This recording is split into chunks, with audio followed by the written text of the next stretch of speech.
In the earlier lessons, we learned that a right semicircle is used initially as an abbreviation for W before KGM, and the two forms of R, upward and downward R को भी हम right semi circle use करते हुए W sound लेके आने के लिए हम सीख लिया. The medial use of a semicircle is explained in the present chapter. So what is आपको तो पता है ये सर्किल है, इसका आधा ये लेफ्ट सेमी सर्किल, ये right semi circle, left right. So this is the circle. ऐसा सोच लिया तो ये लेफ्ट वाला और ये राइट वाला. सो ये दोनों कैसा medially, how to use that W abbreviated form of W medially, वो हम सीखेंगे. अभी left and right semi circles.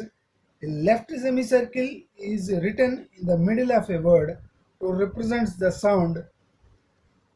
Left semicircle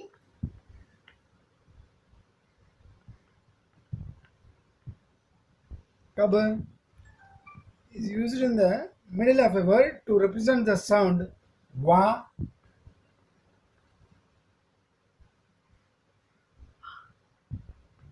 wa और ये we का. Are there corresponding short vowels also? ये तो long vowels है, इसका corresponding short vowels में भी हम लेफ्ट सेमी सर्किल यूज करेंगे.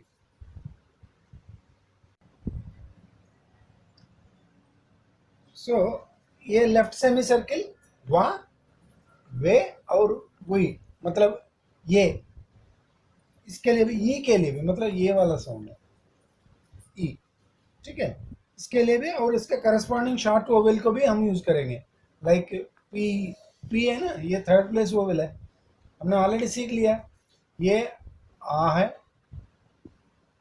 ये है, ये और ये ई है, ठीक है.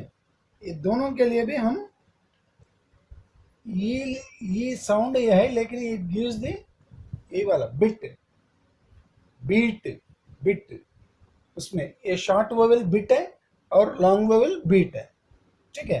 हमने शुरू में सीख लिया था.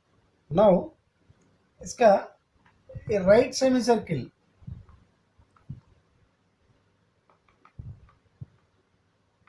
ये कौन सा है?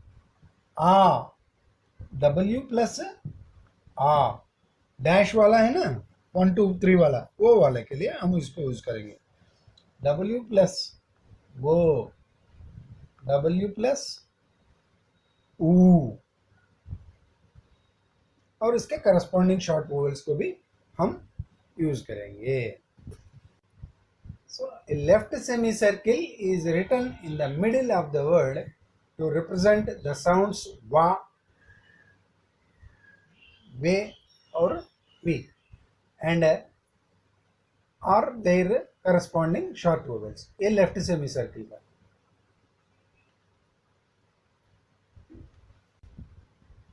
And a right semicircle is written in the middle of the word to represent the sounds wa, wo or woo, or इसका corresponding short vowels. So let us see the table he has given. This is the table. First place में left semi circle में W plus आ का sound और आ का sound, और it represents W right semi circle के साथ W plus आ plus आ, pot में जो है वो वाला. और सेकंड प्लेस में W प्लस ये और ये, बेट और बेट. और राइट सेमी सर्किल के साथ W प्लस वो और आ, मतलब बट में, रट में आता है ना वो वाला, सेकंड प्लेस. और थर्ड प्लेस W प्लस ई और ई, पी बी और बिट, जैसा W प्लस ऊ और ऊ, फूल और टुक, वैसा. ये थोड़ा टेबल रिमेम्बर करने के लिए आप कोशिश कर लीजिए, क्योंकि To apply the medial semicircle as per the principle, you need to know which place represents which sound.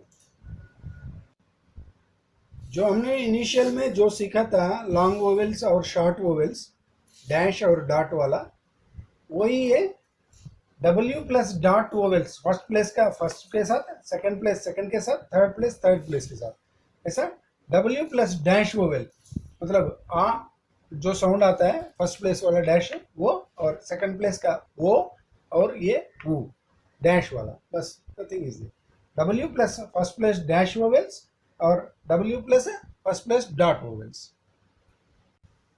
Therefore, the medial semicircle is simply an abbreviation for W followed by a vowel. The sign is usually written in words like, so अब देख लिया तो assuage, इसमें left सेमीसर्किल use किया, seaweed में भी left सेमीसर्किल use किया, और सी वार्ड में राइट सेमी सर्किल यूज किया, और वर्ड्सवर्थ में भी राइट सेमी सर्किल यूज किया था। लेकिन इन्होंने ये बोल रहा है हाउ टू राइट क्वालिफाई,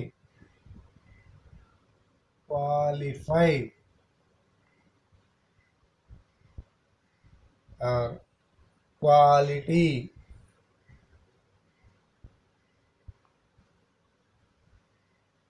ऐसा आप लिखना पड़ेगा अलग सा, दोनों राइट साइड सेमी सर्किल।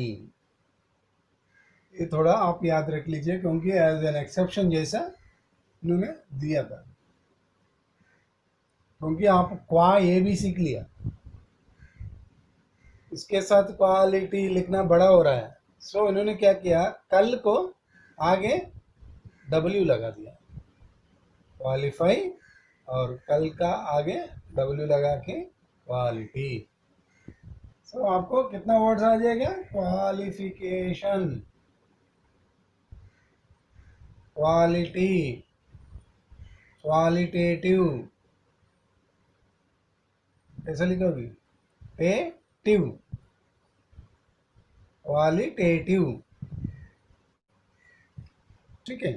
और इसके बाद इन्होंने वर्ड्स दिया था एक्सरसाइज नंबर 99 आप और 100, तो आपको थोड़ा प्रैक्टिस करवाने के लिए कैसा कैसा लिखेंगे बोलते हैं।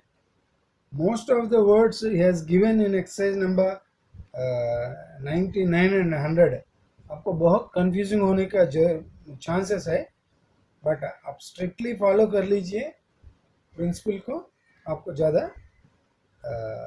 कंफ्यूजन होने का संभावना नहीं होता है, ठीक है। उसके बाद एक्सरसाइज नंबर 101 और 102 इन्होंने शॉर्ट हैंड स्पीड पैसेज दिया था, और आपका एक छोटा सा लक भी है, इसमें कोई ग्रामर्स या कॉन्ट्रैक्शन से कुछ नहीं दिया था, प्रैक्टिस करने के लिए छोटा सा चैप्टर है, just follow the theory part thoroughly and then start practicing, you will have very less confusion, ठीक है। let us write 2 or 3 lines of exercise number 102.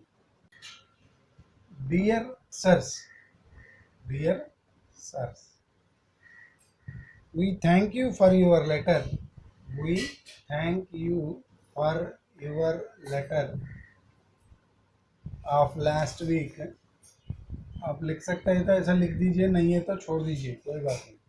Last week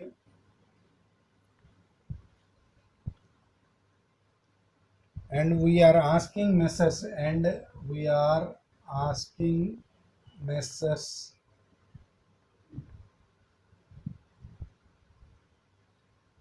Cromwell and Warbeck, Cromwell and Warbeck, Warbeck of Wentworth, of Wentworth,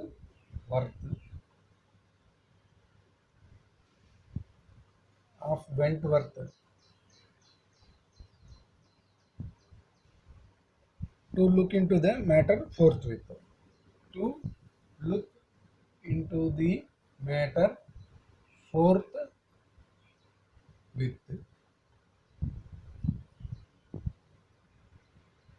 into the matter fourth with. कैसा आप लिख लीजिए, आप बाकी सारा जो भी है, और 4-5 दिन में आप जितना लिख सकते हैं उतना लिख लीजिए. अभी से आपको ये ज़रूरत है, you need to read it, read the passage, transcribe the passage, and if possible type it out directly after writing the English passage into shorthand, so that आपको deciphering capacity बढ़ेगा. बहुत ज़्यादा ज़रूरत है अभी. Now you need to read the passage you wrote in shorthand at least at the rate of 80 words or more than that per minute. आपने पढ़ना पड़ेगा, तभी जाके आपको टाइपिंग करते हुए इन एग्जामिनेशन हॉल आपको ज़्यादा दिक्कत नहीं होगा. The lesson is over. Keep on practising. We will meet again in another few days with a new video. Good day. Important note: don't try to remember the strokes without practicing. Practice, practice, and practice. There is no other way to learn and master stenography.